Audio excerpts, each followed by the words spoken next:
నమస్తే, నేను మీ Gopi. Welcome back to our channel. ఈరోజు మనతో వచ్చరికి సినీ రైటర్ కనగాల జయకుమార్ గారు ఉన్నారు. సార్ నమస్తే. సార్ నమస్తే సార్, నిన్న నైట్ వరల్డ్ కప్ అంటే చాలా రోజుల తర్వాత మళ్ళీ ఇండియా గెలిచింది. అసలు ఎలా అనిపిస్తుంది? చాలా చాలా సంతోషం. చాలా అద్భుతమైనటువంటి ప్లే. వాళ్ళు కూడా చాలా బాగా ఆడారు. అవును. అందులో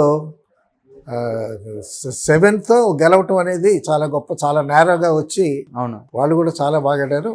లాస్ట్ క్యాచ్, లాస్ట్ T20లో సెకండ్ మ్యాచ్ గెలవటం చాలా సంతోషం. అదృష్టం ఏంటంటే మోడీ హయాంలో భారతదేశంలో చాలా గొప్ప గొప్ప విషయాలు జరుగుతున్నాయి. సో ఆ విధంగా మోడీ చాలా అదృష్టవంతుడు. తర్వాత క్రికెట్లో మనం ప్రపంచ ప్రఖ్యాతిలో ఉన్నాం. అలాగే కల్కి సినిమా రిలీజ్ అయింది, అంతకుముందు రాజమౌళి సినిమా రిలీజ్ అయింది. ఈ సినిమాలతో కూడా మనకి ఖ్యాతి బాగా పెరుగుతూ ఉంది. ఒక రాజమౌళి లాంటి డైరెక్టరు, నాగా అశ్విన్ లాంటి డైరెక్టరు, తర్వాత అశ్విని దత్ లాంటి ప్రొడ్యూసర్సు, ఇటువంటి వాళ్ళు ఇంకా కొంతమంది, వీళ్ళందరూ inspiration. So Baahubali records break చేస్తుందని కొంతమంది అంటున్నారు. బ్రేక్ చేసినా చేయకపోయినా చాలా గొప్ప పేరు ప్రఖ్యాతులు వచ్చాయి ఈ కల్కి సినిమాకి, డైరెక్టర్కి.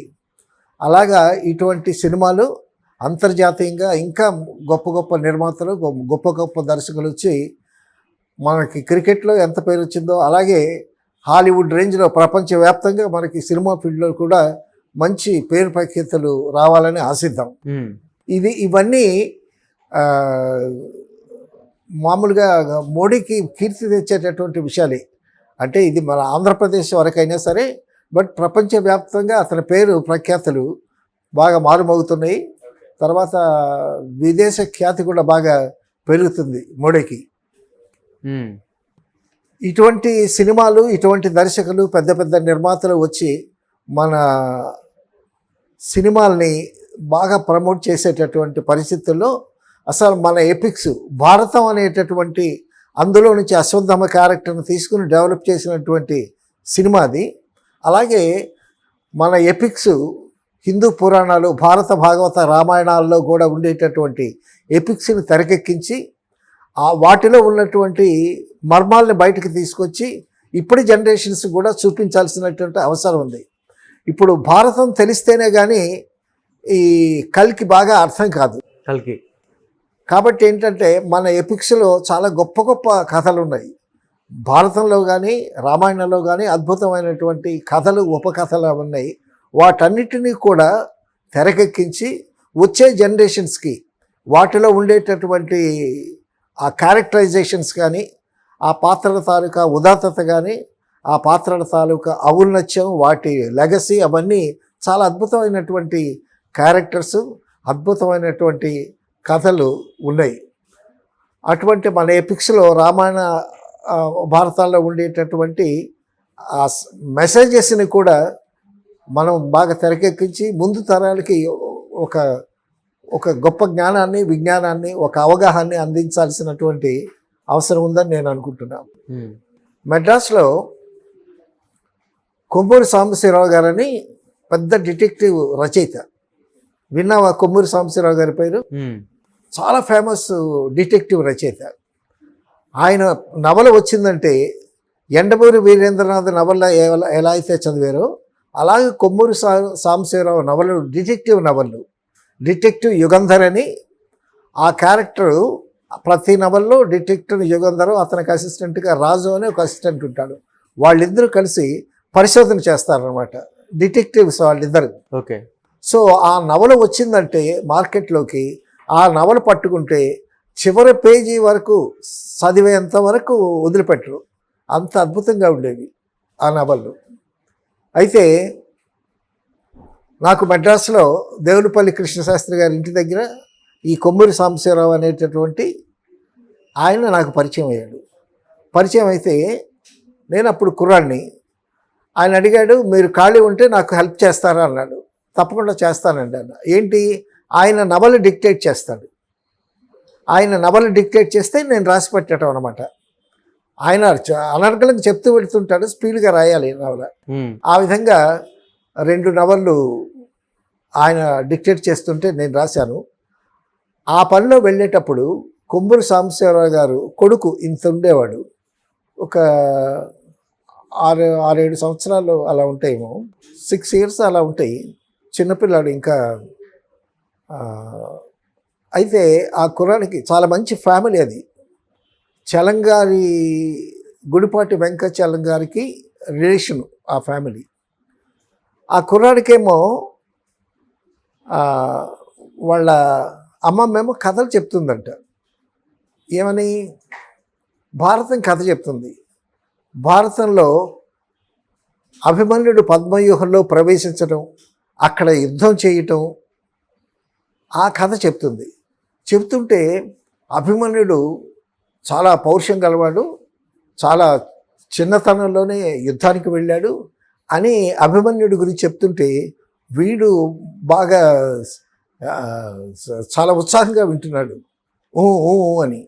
ఆఖరికి పద్మవ్యూహంలో చిక్కుకుని ఆ పద్మవ్యూహంలో నుంచి బయటికి రావటానికి వాళ్ళందరూ కాపు కాసేసరికి వాడు చచ్చిపోయేటటువంటి పరిస్థితి వచ్చిందని చెబుతూ ఉంటే ఆ అభిమన్యుడిని వాళ్ళందరూ కార్నర్ చేశారు, ఇక చచ్చిపోతాడని చెప్తూ ఉంటే వెక్కి వెక్కి ఏడుస్తున్నాడండి ఆ కుర్రాడు.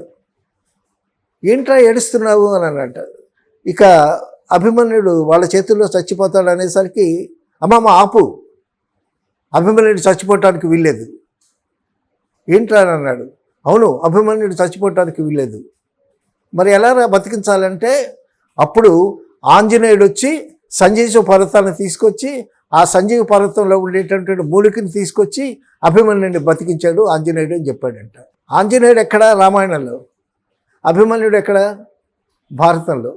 ఆ చిన్న కుర్రాడికి ఆ రామాయణ భారతాల మీద కథలు వినటం వల్ల వాడికి వచ్చినటువంటి ఒక క్రియేటివ్ థాట్ ఆ వయసులో. తర్వాత అభిమన్యుడు అంటే చాలా చిన్న వయసులో యుద్ధానికి వెళ్ళాడు, సో అటువంటి క్యారెక్టర్ చచ్చిపోవటానికి వీల్లేదు అనేటటువంటి ఒక థాట్ని భారతానికి రామాయణానికి లింక్ పెట్టాడు ఆ కుర్రాడు. అంటే పండితపుత్ర సొంఠ అని అంటారు, కానీ పండిత పుత్రులు అందరూ సొంటలు కాదు, ఎక్కడో ఒక సొంఠ ఉంటాడు. కొమ్మూరి సాంబశివరావు గారు అంటే మేధావి కొడుకు, మరి ఆ మేధస్సుతోనే పుడతారు. తర్వాత ఒక నానుడు ఉంది. ఏంటి? రామాయణం రంకు భారతం బొంకు అనేటటువంటి పల్లెటూళ్ళలో ఒక నానుడు ఉంది. అది అవగాహన ఉండి అన్నారు, అవగాహన లేక అన్నారు. రామాయణంలో కానీ భారతంలో కానీ చాలా ఉదాత్తమైనటువంటి క్యారెక్టర్స్ ఉన్నాయి. అయితే రామాయణంలో ఒక చాకలివాడు అనుమానించాడని భార్యను అడవికి పంపించాడు అనేటటువంటి ఒక నింద రాముడి మీద ఉంది. అలాగే ద్రౌపదిని పాండవులు 5 పెళ్లి చేసుకున్నారు అనేటటువంటి కథ కూడా విన్నాం మనం. అయితే అప్పట్లో బహుభార్యత్వం ఉందా, అలాగే భర్తలు ఎక్కువ మంది భర్తలు కలిగేటటువంటి వాళ్ళు ఉన్నారా అనేటటువంటివి $1 million క్వశ్చన్.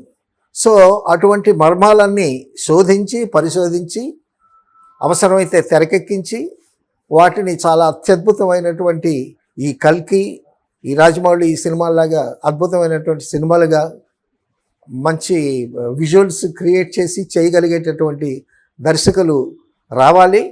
ఆ ఎపిక్స్లో ఉండేటటువంటి అద్భుతమైనటువంటి కథల్ని వాటిని మన ఫ్యూచర్ జనరేషన్స్కి అందించి వాళ్ళని ఎన్లైటన్ చేసి వాళ్ళని ఎడ్యుకేట్ చేసి ఆ సాహిత్య పరంగా కూడా వాళ్ళని మనం ముందుకు తీసుకోవాల్సినటువంటి అవసరం ఉంది.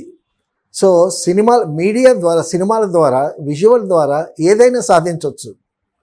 ఎప్పుడో నాగయ్య గారు సినిమా భక్తపోతన సినిమా చూసి ముమ్మిడి వరంలో ఒక అతను చూసి అతను బాలయోగి అయ్యాడు అనేటువంటి ఇది కూడా ఉంది. కాబట్టి ఒక మంచి సినిమా చూస్తే దాన్ని హృదయానికి అత్తుకునేలాగా తీస్తే దానివల్ల చూసేటటువంటి ప్రేక్షకుల్లో కూడా మార్పు వచ్చేటటువంటి అవకాశం ఉంది. ఒక ఉదాహరణకి ఎన్టీ రామారావు గారు యాక్ట్ చేసి చేసి చేసి సినిమా ఫీల్డ్కి వచ్చేటప్పుడు ఎవరైనా ఒక రా మెటీరియల్తోనే ఉంటారు. సో రామారావు గారు వచ్చేటప్పుడు నాటకాలు వేసి వచ్చిన నాటకాలు వేసేటటువంటి ఆ ప్రదర్శన వేరు, సినిమా యాక్ట్ చేసేటటువంటి ఈ మీడియా వేరు. ఒక రెస్ట్రిక్టెడ్ బ్లాక్ ఉంటుంది, ఆ బ్లాక్లోనే యాక్ట్ చేయాలి. ఎంతోమంది డైరెక్టర్సు, తర్వాత ఎంతోమంది గొప్ప గొప్ప రచయితలు రాసినటువంటి డైలాగ్ ఈ నోటిని పలికి రామారావు గారు కృష్ణుడు, రాముడు, అర్జునుడు ఇటువంటి అద్భుతమైనటువంటి పౌరాణిక పాత్రలు వేసి ఆ పాత్రలో ఉండేటటువంటి క్వాలిటీస్ కూడా ఆయన ఆపాదించుకున్నాడు అని చెప్తారు. సో ఆ విధంగా ఒక ఆదర్శ పురుషుడయ్యాడు. మన హిందూ దేవాలయాల్లో, మన ఇళ్లలో, పూజ గదుల్లో ఆయన బొమ్మ పెట్టి పూజించేసే అంత ఎత్తుకు ఎదిగాడు రామారావు గారు. కాబట్టి ఒక దృశ్యం వల్ల అట్రాక్ట్ చేయొచ్చు యూత్ని. ఆ విధంగా యూత్ని ఎన్లైటన్ చేసేటటువంటి అవకాశాలు అటువంటివన్నీ మనకి ఈ సినిమాల ద్వారా వచ్చి ముందు జనరేషన్స్కి చాలా హెల్ప్ఫుల్గా ఉంటాయని నా పర్సనల్ ఫీలింగ్. ఓకే, అదే ఇందాక చెప్పుకున్నాం మనం, ఒక రామ మందిరం అయితేనేమి, లేకపోతే చంద్రమండలం విజయం అయితేనేమి, తర్వాత ఈ క్రికెట్ విజయం అయితేనేమి, మోడీ మూడోసారి ప్రధానమైన అయినటువంటి సందర్భంలో ఆయన హయాంలో చాలా విజయాలు సాధిస్తూ ఉంది. తర్వాత ప్రపంచంలో అగ్రరాజ్యంగా ఆ వైపు నడుస్తూ ఉంది మన దేశం. ఆ విధంగా మనం ప్రధానమంత్రి మోడీ థర్డ్ టైం రావటంలో మనం చాలా సంతోషించాలి.